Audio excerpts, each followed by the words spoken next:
We have our partner on the line, Keisha L. Jackson. She's a U.S. Air Force veteran and family caregiver. Welcome back, Keisha. Hey, it's good to be here. How are you today? Pretty good, very good. And she has brought us a very special guest, a panelist, Mr. Gary Barg, editor-in-chief of Caregiver.com. How are you doing today? I am fine. Thank you for inviting me. It's a wonderful show. Thank you so much. We appreciate that. So, Gary, tell us about Caregiver.com first. Let us know what that is, how did it start, and what resources do you provide?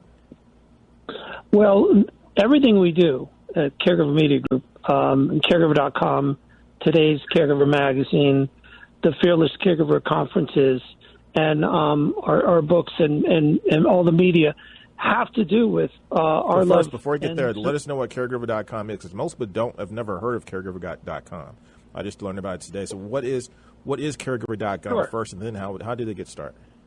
Absolutely. That's our website where we have our newsletters, our information, our updated information. It's our home online. We're one of the first 100,000 websites registered. We've been up since 95, and it's all in support of family caregivers. Everything we do is supporting the people we call the CEOs of Caring for Our Loved Ones, Inc., the family caregivers. So thank you for that. That's the easiest way to reach us is just go to caregiver.com, and there we are. Wow. And Keisha, how did you meet Gary? How did you get involved with Caregiver.com, and what's your involvement with the website? Yeah, I'm so glad that you asked me that, because I was going to mention. So when you read my bio, or part of my bio is that I got into caregiving. I was caring for my mom who had stage 4 inoperable lung cancer, and then I was caring for one of my brothers who was placed on life support. But after caring for my mom and while caring for my brothers, I mentioned that I started going to caregiver conferences. And Gary's conference, Caregiver.com, was the first caregiver conference that I went to. And the amount of information, the wealth, the knowledge, the resources that Gary shared, I was just completely overwhelmed. And it's also when I went to that conference and started going to others, that's when I noticed that there was not a lot of people of color and younger people and men that were attending these type of conferences. And so that became a part of my passion to help get the word out about caregiving topics. And so Gary was, he was the first conference that I went to. And that was back in 2016. Wow. And I also would want to say it's an honor being here with Keisha, because she's being modest. She's our Caregiver Friendly Award recipient for, I think it was year 2018, right before everything hit and we weren't doing in-person events, because that's something we do through the magazine is award organizations and media and, authors and product manufacturers who produce what they produce with the caregivers front and center. Wow. And she certainly does. Wow, that's amazing. So tell us, Caregiver.com is a digital and print media? Yes, Caregiver.com is our online, home online, and we do newsletters and we do videos and we do all sorts of updates and information. We do fearless caregiver interviews with family caregivers who have something to share with other caregivers. But we're also today's Caregiver Magazine, which is our print and digital publication, and the conferences. The one Keisha went to, we call Fearless Caregiver Conferences, because we really want to make sure that the caregivers realize they're the boss, they're the heroes, and we're doing everything we do to make sure they realize how fearless they can be. And what are some of the topics and the resources you can get at a conference, or even I was just kind of browsed around a little bit on the website. Sure. There's a lot of stuff out there that I was just that made me really curious about the website itself. Everything is important about caregivers. Okay. Everything is making sure that they're front and center, that we're supporting them, and basically it's everything we deal with. It's from the stress management to new services we need to know about, to organizations, to how to deal with your loved one's doctor, which is a story in itself, how to stand up to them sometimes when you need to. And veterans are very, very, very big part of our constituency at the conferences and online as well. One of the things I noticed, there was information a little bit about financial assistance. There were certain things about, like this, getting respite care where someone can come and take over for you for a little bit. Things that a person, when they're thrown into a situation where they have to be a caregiver, you don't know where to go, what to do. You're just taking care of maybe a loved one or a family member, but you don't have the tools or resources available to you, or don't even know where to go to find these resources. And now you have an opportunity to do it through your website and also the media and content that you produce. I think that's really amazing. I think it's a great tool. But how long have you guys been around? Because I'm surprised that of all the things that I would have thought, and I've tried to find help for different people, I've never ever knew you guys even existed. Well, we did Chicago event. We've done events, in-person events, in 47 cities in 25 states over 20 years, wow. And virtual events after 2020. And thankfully, I just want to announce that our first in-person event since March of 2020 will be in July in Palm Beach County, Florida. So very, very excited about getting back in the room with the families. We launched Today's Caregiver and Caregiver.com in 1995. And it's grown to how large is the publication? How many people do you actually reach right now? A lot. It's like 200,000 on the website, wow. And 35,000 through the newsletter, with another 190,000 through social media, because it's all about supporting the caregiver. It's all about making sure they get that advice and support. They know that they can trust us and that we're there for them. And whatever, same as in the in-person events, whatever questions they come up with, we're going to do our darndest to find the answers. And then, Keisha, it sounds like, too, also that caregiver.com is also a place where people can connect and also kind of share stories and kind of get support, emotional support, and also lots of ideas. To sometimes when you're in that situation, it can be very isolating being a caregiver. Yeah, and that's why the Fearless Caregiver Conference is so good, because, to do things virtually is really good as a caregiver, but sometimes you already isolated as a caregiver, right? But to be able to get amongst a group of like-minded people who are actually tired, burnt out, exhausted, ready to give up, ready to quit.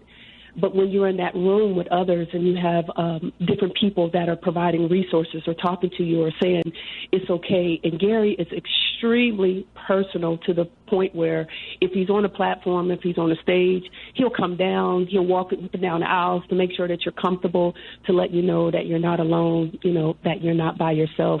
And then you you leave feeling energized, but not just energized. You've connected with a lot of other people that are going through maybe some of the same things that you're going through.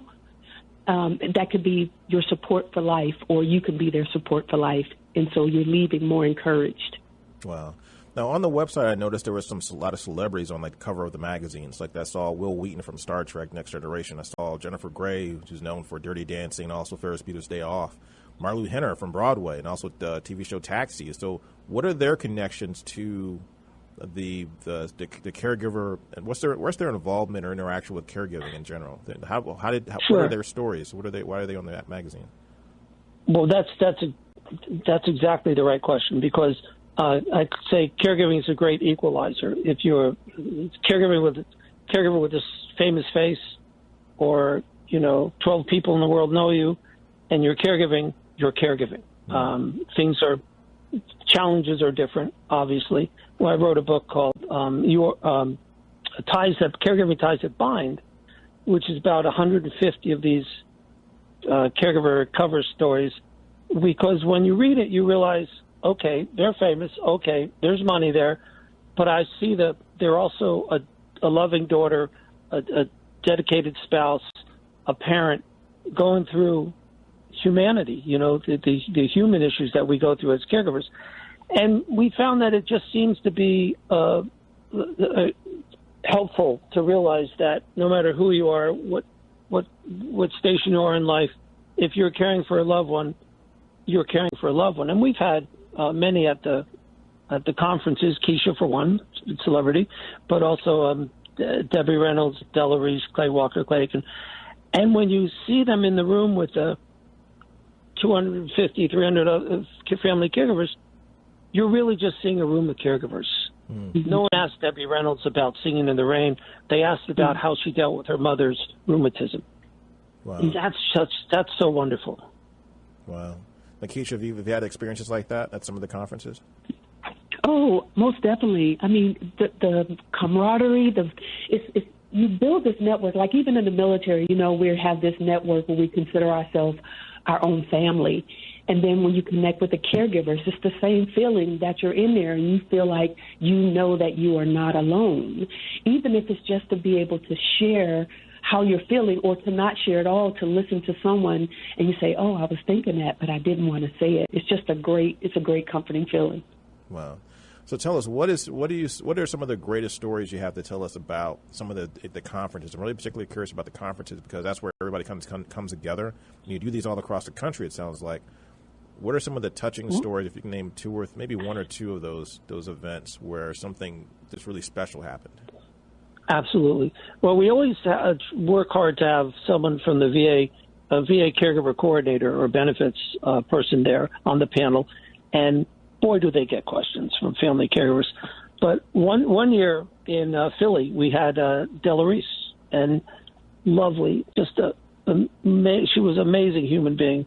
And there she was on the podium with me, and I was asking her questions and interacting, and she asked about people's caregiving. She wanted to know, and a woman raised her hand. She's far left rear of the conference room, and she said, "Well, I'm here because this is the only place I would be at this moment because my mom's getting set up to go into surgery, and I know I'm going to go there, but I know I need the help here."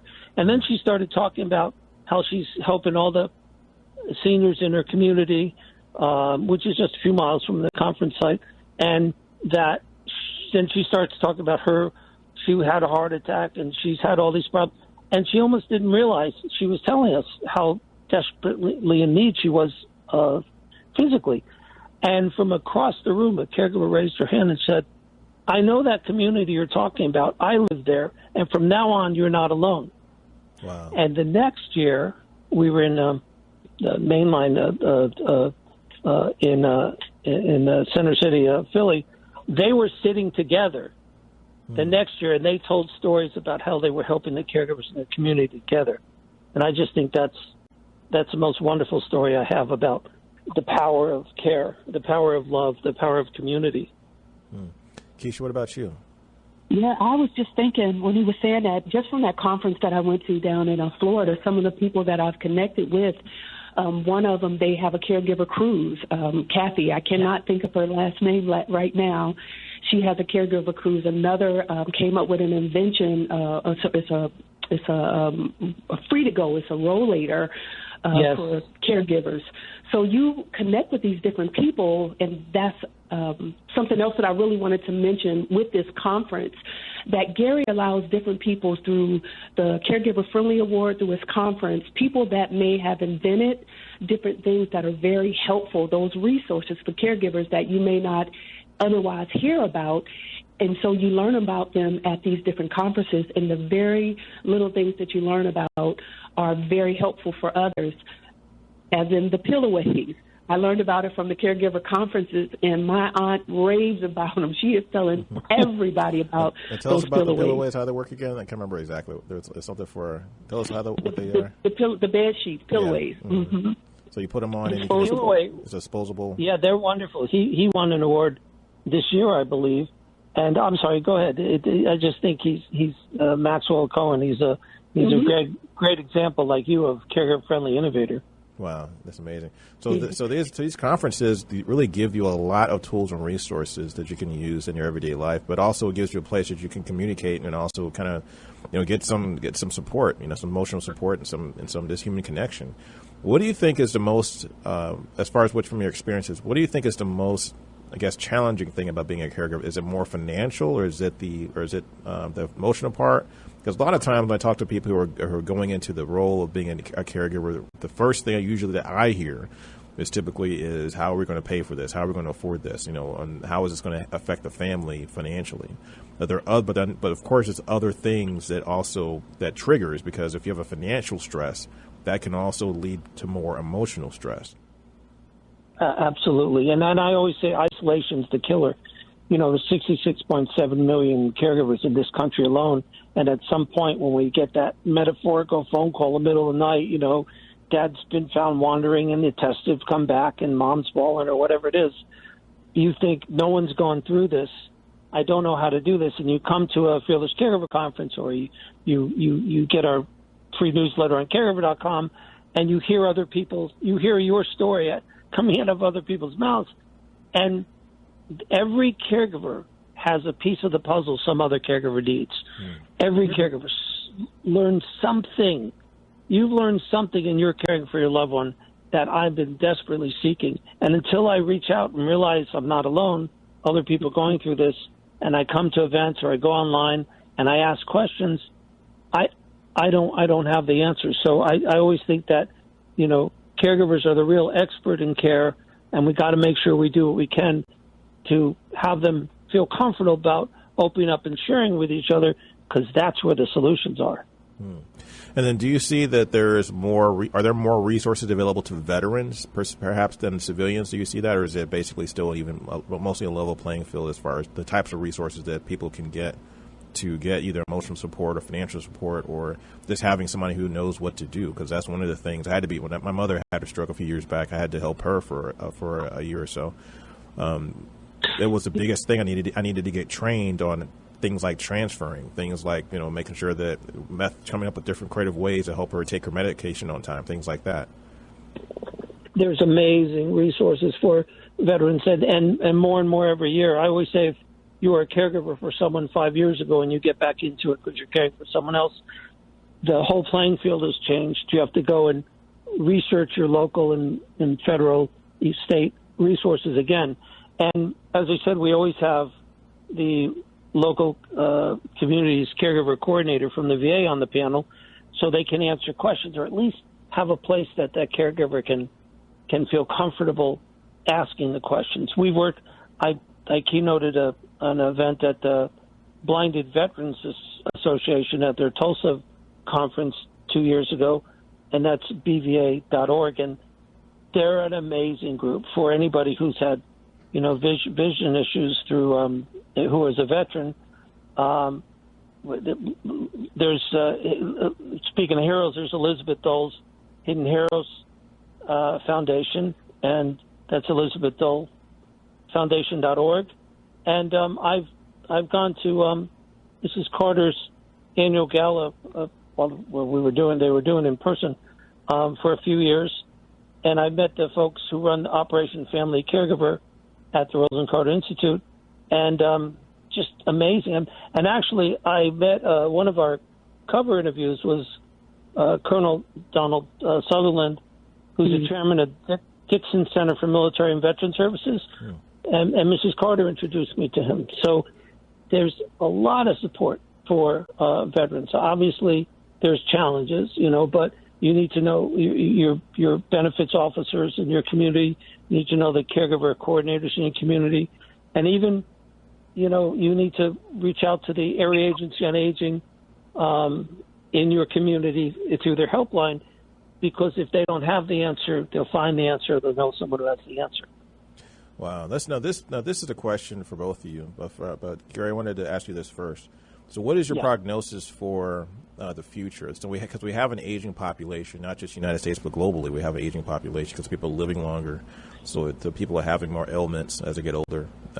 We also seems to be having a shortage of people that are able to, of infrastructure that's not quite equipped quite yet to deal with this aging population. Are the resources available? Enough resources being made available to take care of our aging population as more caregivers? You mentioned there's millions of caregivers right now across the country But we don't. When we go to work, we don't realize that the person we sit next to might be going home to take care of a husband or a spouse or a wife or a child with disabilities, or a person who's disabled in the home, or a person who might need care. We don't see that. We don't talk about that on a daily basis. And so, are the resources becoming more plentiful? Are we preparing for this aging population that's coming? Well, that's a great question, because I think this moment, the 25 years that we've been out there supporting family caregivers, we started when the Help I've Fallen button was new. That technology has really caught up with the support we need as caregivers. We have smart homes, and we're coming on to having some intelligent robot assistant.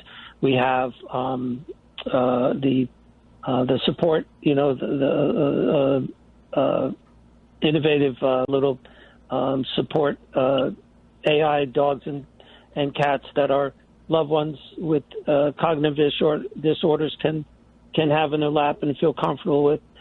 And in a strange way, COVID has really brought this to the forefront, because the life of isolation, the life of challenge, the life of uncertainty, the life of medical, issues that we as family caregivers have always known, the world has really come to know these last 2 years. And it's really opened a lot of people's eyes to caregivers and needs of caregivers.